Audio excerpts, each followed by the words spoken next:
Doctor Sajid حسین ندیم صاحب سرپرست اعلیٰ مرکزی سنی علماء کونسل دوگالہ فاضل جامعہ الازہر مصر، آپ کو خطاب کی دعوت دے رہا ہوں کہ آئیں اور اپنے مواعظ حسنہ سے سامعین کے قلوب و اذہان کو منور کریں۔ آپ کی آمد سے قبل ایک نعرہ اپنی بیدار کردگی کا ثبوت، آنکھ اٹھا کر نعرے کا جواب، نعرہ تکبیر، نعرہ تکبیر، نعرہ رسالت، نعرہ رسالت، نعرہ حیدری، نعرہ حیدری، آستانہ علی آستان شریف۔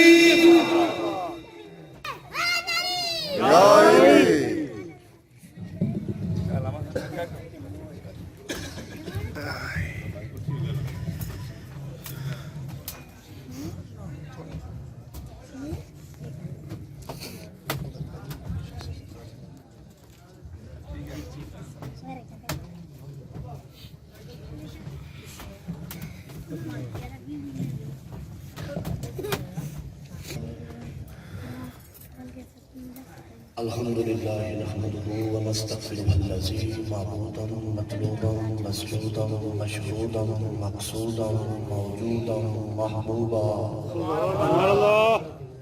والصلاة والسلام على رسوله النبي الولي القوي الخفي الجلي المكي المدني العربي الحجازي القريشي الهاشمي المطلبي،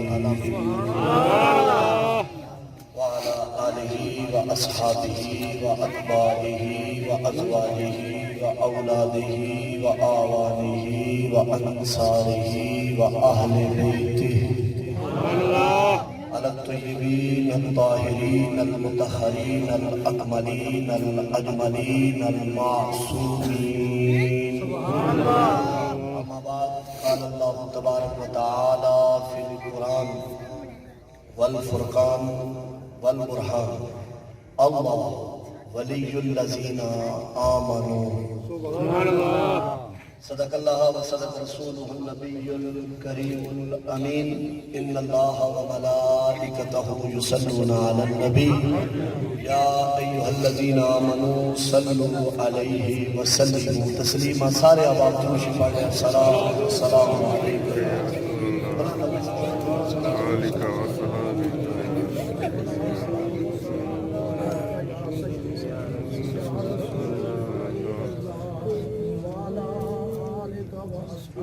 کیا خوب ہے نام محمد، کیا خوب ہے نام محمد، جس میں رب کو نکتہ بھی گوارا نہیں. میری گزارش ہے کہ علماء بیٹھے سامنے آ جائیں، ذرا ادھر آ جائے تاکہ تھوڑا سا آپ لوگوں کا بھی دیدار ہو. اور علماء سے داد لینا ذرا مشکل کام ہے. سادات ہوتے ہیں جن کے دل بڑے ہوتے ہیں، اگر علماء بھی دل بڑے کریں تو پھر مزہ آ جائے گا. میں نے چند لمحے گفتگو کرنی ہے. آپ صبر سے آپ بھی آ گئے میرے دائیں بائیں سلام کا سایہ ہے انشاءاللہ. کیا خوب ہے نام محمد، جس میں رب کو نکتہ بھی گوارا نہیں. چھوڑ دے دامن مصطفیٰ، اتنا کمزور ایمان ہمارا نہیں. کیا خوب ہے نام محمد، جس میں رب کو نکتہ بھی گوارا نہیں. چھوڑ دے دامن مصطفیٰ، اتنا کمزور ایمان ہمارا نہیں. تم کہتے ہو ہم علی علی کیوں کرتے، تم کہتے ہو ہم علی علی کیوں کرتے ہیں. ارے نادان، علی کے بچوں کے بغیر بھی ہمارا گزارا. سبحان اللہ. خود کی طرف بولو اللہ.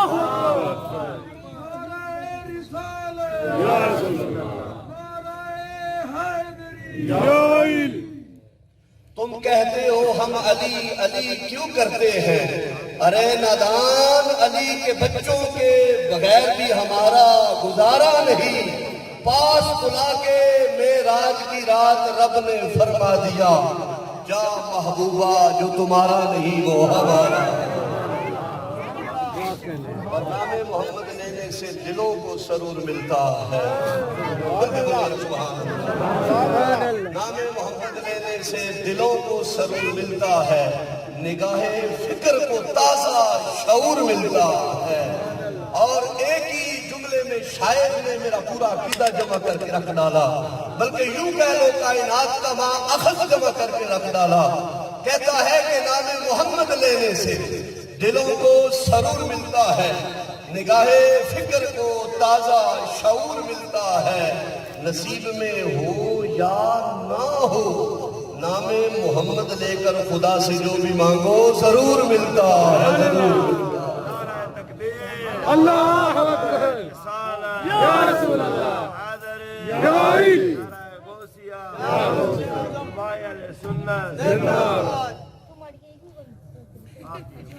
انتہائی عزت و احترام کے لائق معزز و محترم محمود شم، حاضرین و سامعین و ناظرین و خواتین و حضرات، اللہ وحدہ کا بے حد فضل و کرم کی جس خالق نے ہمیں اپنی زندگی کی چند گھڑیاں اللہ والوں کی بارگاہ میں بیٹھ کر گزارنے کی توفیق بخشی ہے، اللہ ہماری ان گھڑیوں کو درجہ قبولیت عطا فرمائے۔ آج میں اور آپ ایسی ہستی کے عرص پاک میں بیٹھے ہیں جن کو دنیا سے رحلت فرمائے ہوئے بھی 50 سال ہو چکے ہیں۔ میں سوچ رہا ہوں کہ جن کے جانے کے 50 سال بعد یہ رونقیں ہیں، جب وہ رونقیں بزم ہوں گے، میں کوئی مقالہ نہیں پیش کرنا، میں کوئی پاڑے سامنے کوئی چیزز نہیں اپنا پیش کر دینا، کسی پریشان بیٹھے ہو، میں انتہائی سادی گفتگو کروں گا، اور میری گفتگو یا قرآن ہوگا یا محمد عربی کا فرمان۔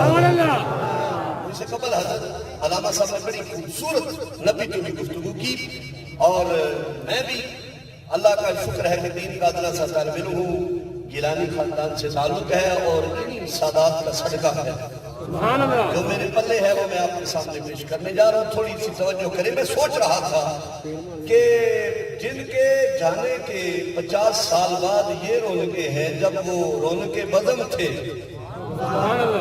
پھر بابو جی کیا، حضرت نے بابو جی کی بات کی، مجھے تو یوں لگتا ہے اگر خود بھی تاجدار گولڑا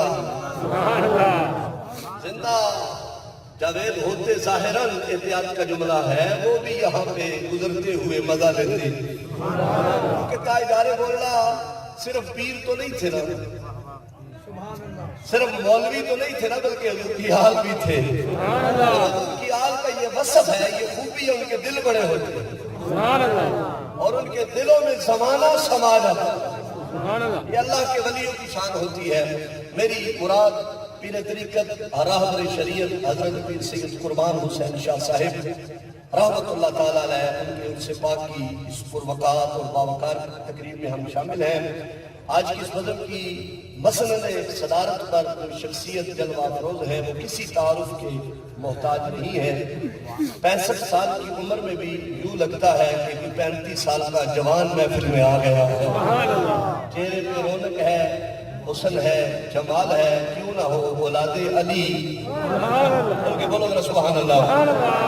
اولاد علی کے چہروں پہ اپنا جمال ہوتا ہے۔ میری مراد پیر طریقت راہبر شریعت سخی ابن سخی، ولی ابن ولی، سید ابن سید، حضرت پیر سید محمود علی شاہ صاحب، آپ کے صاحبزادگان بالخصوص حضرت پیر طریقت جو بالکل پیر صاحب کی ہو تصویر ہے، کردار میں بھی، رفتار میں بھی، گفتار میں بھی، اداؤں میں بھی، صداؤں میں۔ سید ذکی حیدر شاہ صاحب، آپ کے صاحبزادہ حضرت پیر سید، جن کی یہ خوبصورت تحریر میرے ہاتھ میں آئی، پیر سید برے جمال حیدر شاہ صاحب، دیگر جو سادات ہیں جن کے نام میں ناواقفیت کی بنا پہ لینے سے قاصر ہوں، غالباً پیر سید مسکین شاہ صاحب، دیگر جو سادات ہیں، اللہ ان کا سایہ تا دیر اس علاقہ ہی نہیں بلکہ دور و نزدیک سے تعلق رکھنے والے موریدین کے سروں پہ تا دیر قائم اور دائم فرمائے۔ سید شاہ وقت کی انتہائی قلت ہے، میں جو مجھے وقت عنایت کیا گیا ہے، عطا کیا گیا ہے، میں اس کے اندر رہ کے بات کرنا چاہتا ہوں۔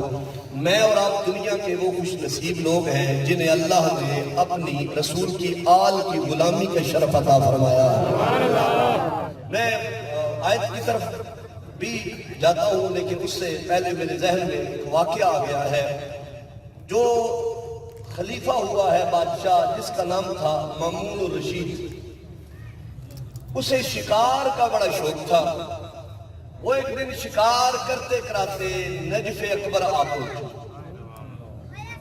اس کے پاس کتے تھے، کتوں کے ذریعے وہ شکار کرتا تھا۔ اسے ایک ہرن نظر آیا۔ اب آپ نے جاگ کے حاضر رہ کے بات سننی ہے، مزہ آئے گا کہ کچھ اسٹیج والے حضرات علماء، علامہ شیخ صاحب آپ توجہ کیجیے گا بالخصوص۔ جب وہ مامون الرشید قبلہ شاہ جی اپنے وہ کتے لے کے اس نگری میں داخل ہوا جس نگری میں جانے سے مجرموں کو بھی پناہ مل جاتی ہے، جو قاتلوں کو بھی دودھ پلایا کرتے ہیں۔ اور مجھے ایک دن کسی نے کہا شہبازی صاحب کائنات کا سب سے عظیم سخی کون ہے؟ میں نے کہا ویسے تو سخاوت کی بڑی بڑی مثالیں ہیں، بڑے بڑے اسخیات دنیا میں پیدا ہوئے ہیں، پر حسین ابن علی سے بڑا سخی کائنات میں ہو ہی نہیں سکتا۔ ان کے بولے جسے سمجھ آ گئی ہے۔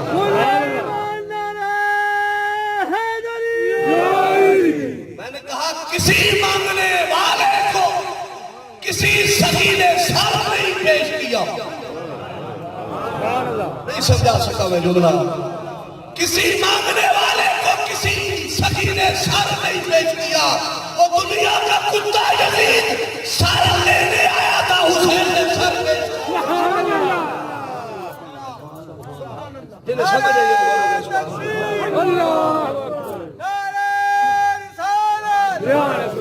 اگر نہ ان کی شانوں کا تو عالم یہ ہے، ان کی شانوں کا تو عالم یہ ہے کہ جب حضرت علی اکبر کی شہادت کا وقت قریب آیا نا، کیونکہ حضرت نے شان علی چھیڑ دی ہے، تو یہ شان علی تو ہماری وہ راک ہے جو سارے دکھوں کو بلا کے ہمیں کائنات کا سب سے بڑا لطف عطا فرما دیتی ہے۔ حضرت علی اکبر کی جب شہادت کا وقت قریب آیا، بڑا دردناک منظر تھا۔ جناب علی اکبر نے یہاں پر چھاتی پہ ہاتھ رکھا ہوا تھا، جب گھوڑے سے گرے آپ التش التش کی صدا بلند کی۔ حضرت امام حسین اپنا خیمہ چھوڑ کے بیٹے کو دیکھ رہے تھے، جا کے اپنے بیٹے کو گود میں اٹھایا تو جناب علی اکبر نے یہاں ہاتھ رکھا ہوا تھا۔ حضرت حسین نے فرمایا بیٹا ہاتھ ہٹا۔ عرض کیا ابا جی کوئی ایڈا بڑا زخم نہیں۔ فرمایا ہاتھ ہٹا، اگر تو علی کا پوتا ہے نا تو میں بیٹا ہوں، شیر خدا کا پوتا ہے تو میں شیر خدا کا بیٹا ہوں، ہاتھ ہٹا۔ جب ہاتھ ہٹایا نا تو وہ جس ظالم نے پرچی ماری اس کو گھمایا، 6x6 سے بڑا وہاں پر کھڈا بنا ہوا تھا، مگر وہ خانوادہ علی تھا۔ جب یہ باپ نے حضرت حسین نے دیکھا نا، میں شان بیان میں بتانا چاہتا ہوں کہ قوت اور شان کیا ہے۔ قبلہ ذکی شاہ جی جب وہ دیکھا نا تو حضرت حسین نے فرمایا پتر مانگ، میں سخاوت کی بات کر رہا ہوں، علی اکبر کچھ مانگ۔ جناب علی اکبر نے عرض کیا ابا جی یہاں کیا مانگوں، ہم تو خود یہاں کٹا رہے ہیں، لٹا رہے ہیں، کچھ تو مانگ بیٹا۔ عرض کیا ابا جی جو بہن مدینے رہ گئی ہے بڑا دل کرتا ہے جاتے ہوئے اس کا دیدار کر لوں، ایک بار اسے دیکھ لوں۔ جناب حسین نے فرمایا بس یہی مانگنا تھا۔ پتر بڑیاں پیاریاں شہوان میٹھا میوہ ہے، یہ میٹھا میوہ مقدر والے نوں کھانا نصیب ہوتا ہے، مقدر والے بیٹوں کا میوہ حاصل کرتے ہیں، ان کی مٹھاس مقدر والوں کے حصے میں آتی ہے۔ جب بیٹا آنکھوں کے سامنے دین مصطفیٰ پہ قربان ہو رہا ہو نا تو پھر حوصلہ حسین ہی رکھ سکتا ہے۔ فرمایا بیٹا کچھ عرض کیا بھائی مدینے میں بیٹھی سکرا کا دیدار کرنا ہے، بہن کو دیکھنا ہے، آپ کی تو ساتھ ہے۔ فرمایا چل۔ حضرت حسین نے یہ انگلیاں دو بلند کی، جسے سمجھ آئیے جو اہل بیت کا غلام ہے اس جملے پہ ہاتھ بلند کر کے داد دے گا۔ حضرت حسین نے یہ انگلیاں دو بلند کی، فرمایا دیکھ۔ جب جناب علی اکبر نے دیکھا انگلیوں کے اس جانب کربلا تھا، انگلیوں کے دوسری جانب مدینہ منورہ تھا۔ وقت کی قلت ہے، آگے بڑھتے ہیں۔ جس وقت کوفہ میں داخل ہوئے نا، کوفہ میں داخل ہوئے قیدی بن کے، وہ 14 سالہ شہزادہ جسے حضرت سجاد کے نام سے دنیا جانتی ہے. اور یاد رکھو میں اللہ کے فضل سے سچا پکا ٹھکا ٹھاکا سنی ہوں. کوئی غلط فہمی میں نہ پڑے. الحمدللہ میرے بابے نے کہا تھا شاہ ازد حسین بادشاہ ازد. میرے بابے کے الفاظ سے حقا کے بنا لا الہ ازد حسین.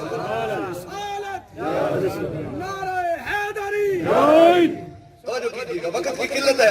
اللہ آپ کی زندگیوں میں برکت عطا فرمائے. میں بڑا احتیاط سے گفتگو کر رہا ہوں. میرے دائیں بائیں سادات کا جرمٹ ہے اور میرے لیے یہ اعزاز ہے اور مجھے یوں لگ رہا ہے کہ میں جنت میں بیٹھا ہوا ہوں. میں مبالغہ رائیوں کا عادی نہیں ہوں. اگر مبالغہ رائیہ ہوتی تو آج منزل کہیں اور ملی ہوتی. توجہ کیجیے گا. جس وقت حضرت جی وہ کوفہ کے میدان میں داخل شہر کے بازار میں داخل ہوئے تو ایک 70-72 سال کا بابا دوڑتا ہوا آیا اور اس نے جا کے حضرت زین العابدین کے قدموں کو پکڑ لیا اور پکڑ کے کہنے لگا سیدہ میں سنیا ہے سید جتھے پیر پاندہ ہے اتھے رب خیر پاندہ ہے. سبحان اللہ. سمجھا سکے یار سیدہ جتھے پیر اتھے ہوندی. سارے بولو سیدہ جتھے پیر اتھے ہوندی. وہ بابا کہنے لگا میں جانتا ہوں سید بادشاہ آپ کا جہاں قدم پڑے گا رحمتیں برستی ہیں. میری 6 بیٹیاں ہیں ایک بیٹا اور بیٹا زندگی کی آخری سانسیں لے رہا ہے تڑپ رہا ہے. آپ میرے گھر چلے دعا کریں اور میرا یہ وجدان کہتا ہے کہ آپ میرے گھر آئیں گے میری بلائیں ٹل جائیں گی. میری زندگی کی امید میرا سہارا بچ جائے گا. حضرت زین العابدین نے جب یہ جملہ سنا مسکرائے فرمانے لگے میں تو قیدی ہوں ان سے بات کر جانے دے. تو ہم نے تو ان کو نہ نہیں کی تو پھر اپنا ماننے والا لگتا ہے. اس نے کہا چلیے بارگیننگ ہوئی. 50,000 ریال اس وقت ہائے ہائے بابے نے مانگ پلان کر کے انہیں دیے. وقت لگ گیا بارگیننگ کرتے ہوئے. سید کو لے کے حضرت زین العابدین کو لے کے وہ جب گھر داخل ہوا تو منظر بدل چکا تھا. میں سخاوت کی بات کرنے جا رہا ہوں میرا موضوع پہ ہوئے. جب گھر داخل ہوئے آگے منظر بدل چکا تھا. آگے کا حال یہ تھا کہ چٹی چادر دے پتر دے منہ تے پئی ہوئی سی. تے چٹی چادر کدو پہندی ہے جب گل بک جائے. سفید چادر اس کے بیٹے کے چہرے پہ پڑی تھی اور ہو کا منظر تھا. بیٹیاں رو رہی تھی بہنیں رو رہی تھی. عجب نظارہ تھا. وہ بابا بھول گیا میں ساتھ کسے لایا ہوں. بیٹا جوان لٹ گیا رونے لگ گیا. اب زین العابدین اس کے گھر میں داخل ہوئے جتھے پتر دی میت پئی سی دے دی. حضرت زین العابدین وہاں جا کے کھڑے ہوئے ہاتھ باندھے تھے. فرمانے لگے اوئے تو جاننے میں کون ہوں. سبحان اللہ سبحان اللہ. ٹھنڈے مجمع ہے صحیح کر رہا ہے. میں اونچا بولو ذرا سبحان. مردے کو کہہ رہے تو جاننے میں اب بولتا تھا مگر زندہ ہوتا. پھر دوسری بار فرمایا اوے تو جاننے میں کون. پھر جب جواب لایا جب تیسری بار فرمایا اوے تو جانتا ہے میں کون ہوں. وہ جو مر گیا تھا اٹھ کے بیٹھا کہنے لگا ہاں ہاں تو حسین کا بیٹا علی کا پوتا زین.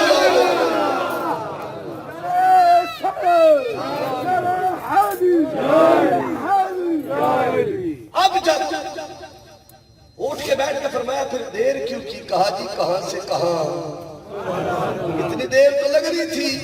پھر منظوریاں تھی بڑے دور دور تک کی. اب اگلا جملہ ایسا ہے آپ نے زندگی میں نہیں سنا ہوگا. میں سادات کے دامن کو پکڑ کے سخاوت حسین کی بات کر کے آگے بڑھوں گا. جلدی جلدی اپنا موضوع میں نے سمیٹنا ہے.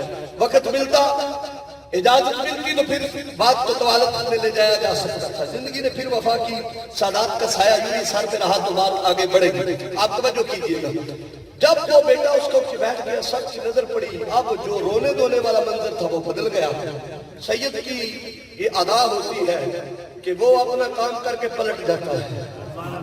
حضرت زین العابدین جب واپس پلٹنے لگے نا تو وہ بابا دوڑ کے جا کے اس نے سید کے قدموں کو پکڑ کہنے لگا شاہ جی ایک گل دس دے جاؤ ایک بات بتاتے جاؤ.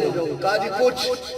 کہنے لگا کہ کربل کے میدان میں آپ سے بڑی شانوں والا آپ کا بھائی علی اکبر تھا، آپ کا چاچا عباس تھا، ابو بکر بن علی تھے، عمر بن علی تھے، عثمان بن علی تھے، جعفر بن علی تھے، حسین تھے، کربل کے میدان میں بڑی بڑی شانوں والے تھے، وہاں کنبا لٹا بیٹھے ہو، بولے نہیں ہو،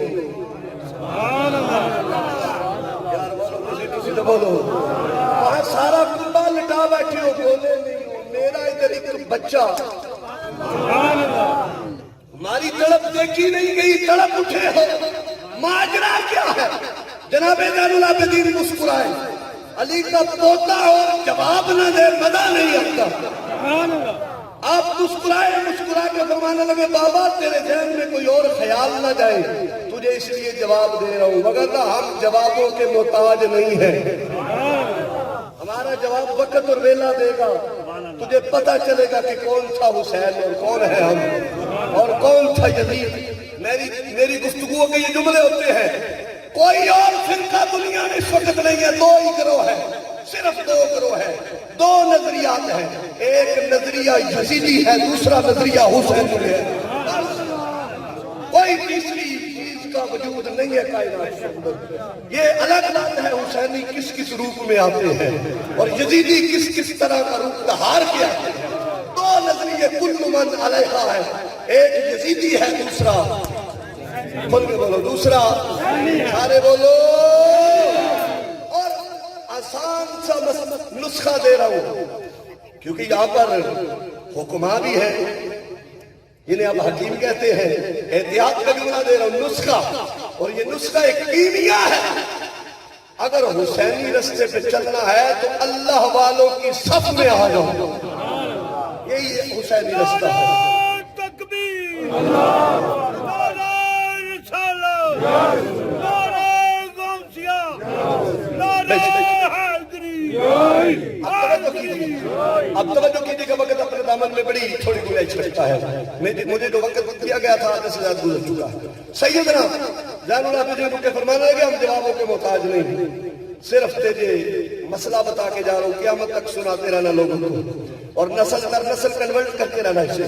کہا جی کیا؟ وہاں سارا کنبا لٹا بیٹھے ہو، کوئی نہیں بولا، میرے گھر میں ایک پتر تھا، اس کی زندگی بچا بیٹھے، وہاں علی اصغر بھی کو آ بیٹھے ہیں، ماجرا کیا ہے؟ آپ نے فرمایا سن، ہماری رب سے کمٹمنٹ ہو چکی تھی۔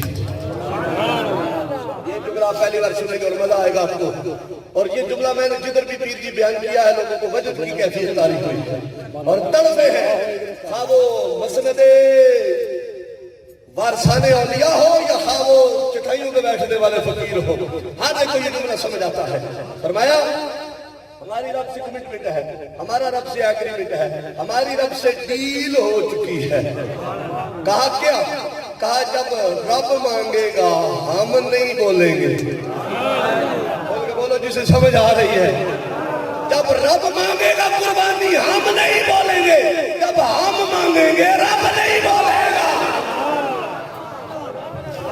شاید میں جملہ ڈلیور نہیں کر پایا، سمجھا نہیں پایا، پھر سنیے اور سبحان اللہ کی صدا دونوں ہاتھ بلند کر کے بلند کیجئے۔ کہا ہماری رب سے کمٹمنٹ ہو چکی ہے، ہماری رب سے ڈیل طے ہو چکی ہے۔ کیا ڈیل ہے؟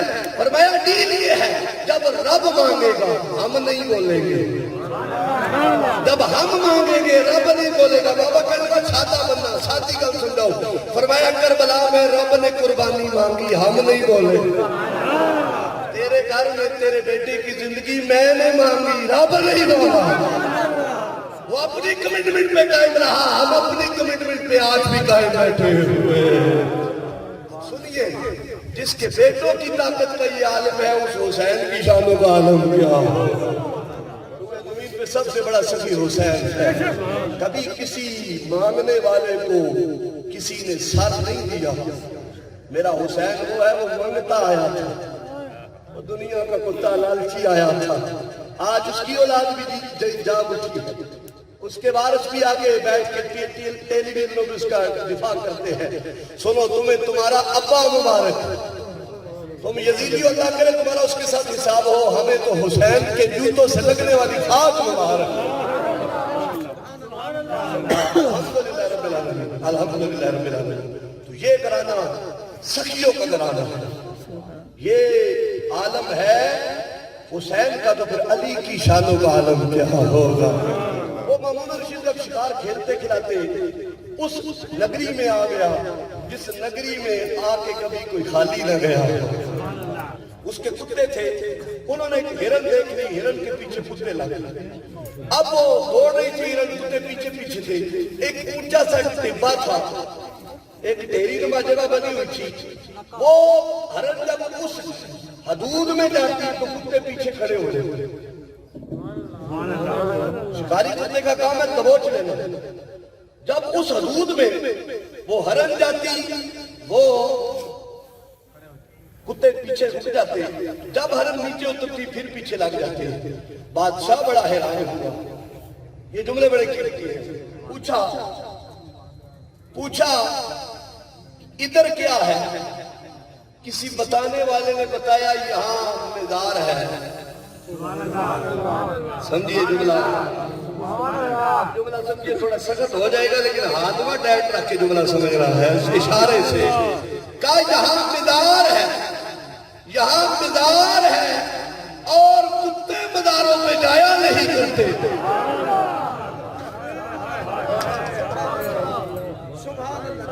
نہیں سمجھا سکتا